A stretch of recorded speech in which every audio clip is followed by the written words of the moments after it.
Todo dia, milhões de pessoas se locomovem pela cidade. Seja de carro, de busão, de metrô ou de barca, mobilidade urbana é uma grande questão da atualidade. E é por isso que no Como Era e Como É de hoje, vamos falar sobre meios de transporte. Como era e como é, no passado e no futuro, uma história pra criar e outra história pra lembrar.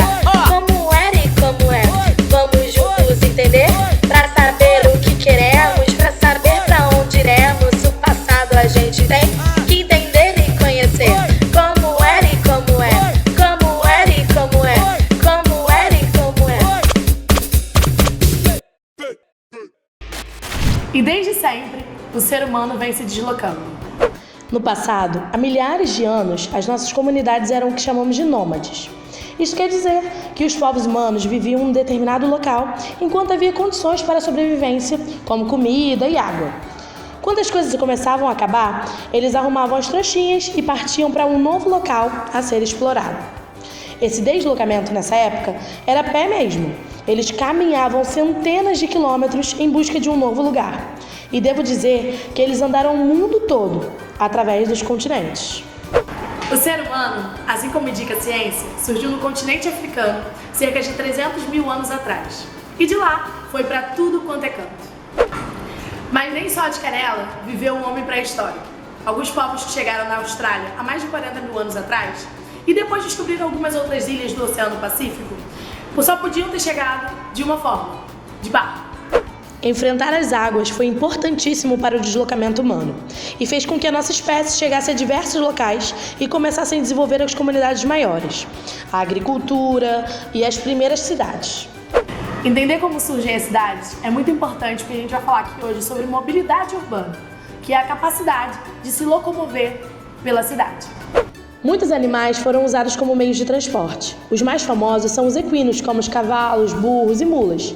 Mas tem os camelos e dromedários nas regiões áridas. Os elefantes na Ásia, que também são grandes montarias. Tem carros puxados a boi, carneiros, porcos. E tem até os trenós puxados por cachorros nas regiões mais geladas do Polo Norte.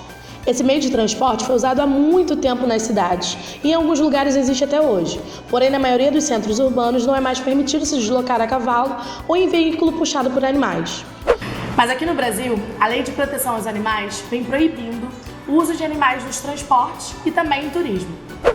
Aqui no Rio de Janeiro, as carruagens, charretes e carroças começaram a ser ameaçadas pelo bonde, um veículo movido por eletricidade sobre trilhos.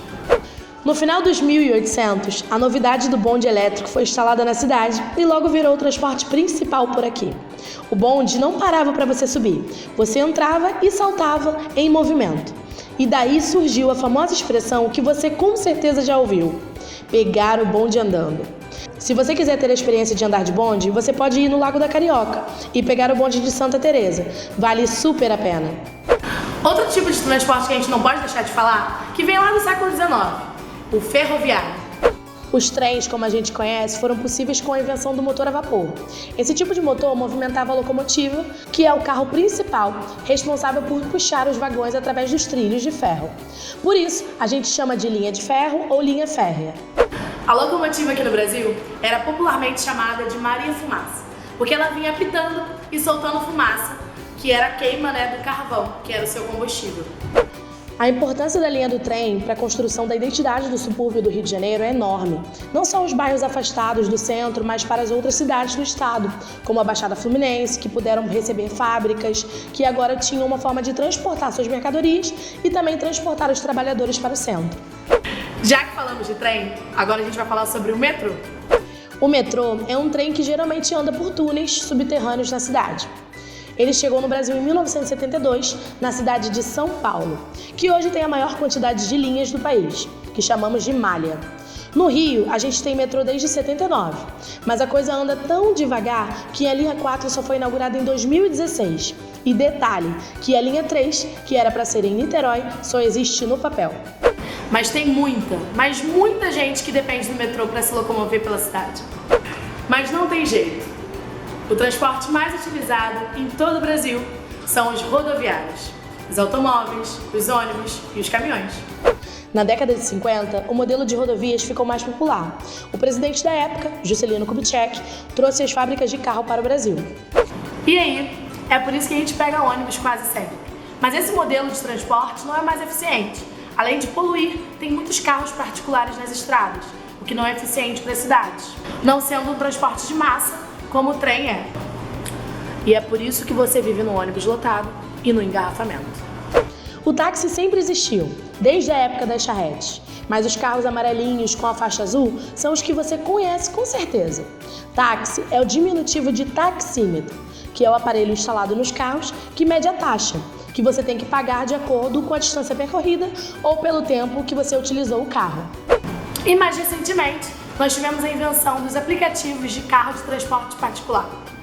Uber, 99, Cabify são empresas que oferecem a plataforma para que os motoristas se cadastrem e possam transportar os passageiros cadastrados.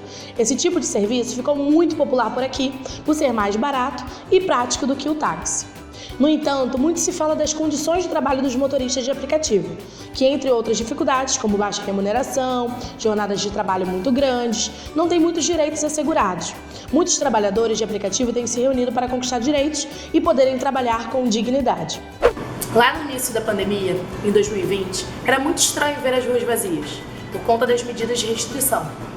Mas agora, com o avanço da vacinação, as pessoas estão voltando para a rua, saindo do EAD, saindo das reuniões e pegando a estrada de novo. E com isso, a gente volta a pensar naquele velho problema, que é se locomover pela cidade. A gente precisa exigir um transporte público de qualidade, seguro e de preço justo para toda a população. Mas também temos que exigir uma cidade melhor planejada, onde o trabalhador não precise ficar 2 horas ou mais presos no BRT, no VLT, no ônibus, no metrô, no trem e pegar mototáxi ou van ou qualquer outro tipo de transporte para se locomover pela cidade. Isso sem falar nas motos. Afinal, quem é que não usa aquele bom e velho mototáxi? Mas a gente também tem que pensar em alternativas mais saudáveis para a gente e para o planeta, como as bicicletas, por exemplo. Só que tem que ter ciclovias pela cidade e muita segurança para o ciclista. E agora, vamos ao desafio da semana. Vocês vão escolher uma pessoa do seu convívio que trabalha.